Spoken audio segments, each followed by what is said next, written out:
শুভ দুপুর বন্ধুরা। তো আমি আগের থেকে লোটে মাছ সিদ্ধ করে রেখেছি, করে ঠান্ডা করে রেখেছি। তো আমি লোটে মাছের মাঝখানে কাঁটাটাকে এক এক করে ছাড়াবো, সব কাটা করে এক এক করে এরকম করে ছাড়াবো। তো আমার তেলটা এখন গরম হয়েছে, আমি দেয়া হলো রাঁধুনি ফোড়ন।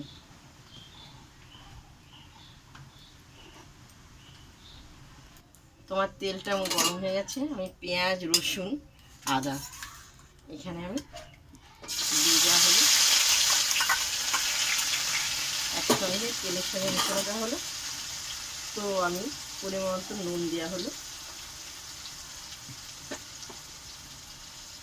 হলুদ দেবো,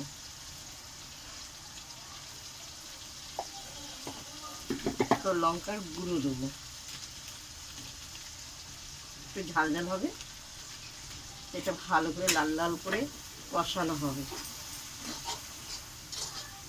ভালো করে লাল লাল করে কষানো হোক। তো দেখো সব ছাড়ানো হয়ে গেছে, সুন্দর করে কাঁটাগুলো বাছানো হয়ে গেছে। সবসময় তো লোটের মাছের ঝাল ঝোল করে খায়, এটা হলো একদম পুরো কাটা ঝাড়ানো, মাখা মাখা ঝুরি ভাজা বলে কেউ, মাখা মাখা করা হয়।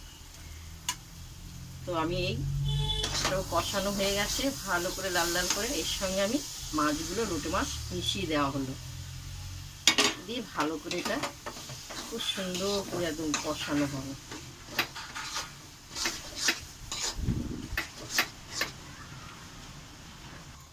তো দেখো খুব সুন্দর কষানো কষানো হয়েছে, কাঁচা তেল আমি মিশিয়ে দেওয়া হবে। আর একটু ভালো করে কষানো হয়ে তারপর আমি থালায় নামাবো। তো লোটে মাছের ঝুরি ভাজা পুরো রান্না পুরো কমপ্লিট। এইভাবে তোমরা কারা কারা খাও বলবে তো। তো আমি শুধু লোটে মাছের তরকারিটা করা হয়নি, ঝুরি ভাজাটা, এর সঙ্গে হচ্ছে আঙুদি মাছ কচু গাঁটি দিয়ে আলু দিয়ে ঝাল করা হয়েছে, বুঝতে পেরেছো তো, ঝাল করা হয়েছে।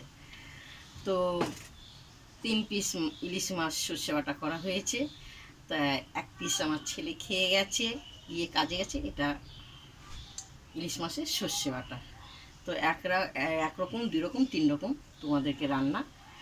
তো এইগুলো আমার ভোর 4টের সময় করা হয়েছে। এই দুটো তরকারি তোমাদেরকে দেখাতে পারিনি। এই রান্না, এটা লোটে মাছের রেসিপিটা। তোমাদের যদি রান্নার রেসিপিটা যদি ভালো লাগে আমাকে লাইক দিও, শেয়ার করো, কমেন্ট করে জানাবো। এইভাবে কারা কারা খাও। লোটে মাছ অনেক নানা রকমের রেসিপি করা যায়। চলো, সঙ্গে তো ভাত আছে, শুধু তো খাওয়া যায় না, ভাত দিয়েও খাওয়া যায়। চলো, দুপুরবেলা শুভ দুপুর।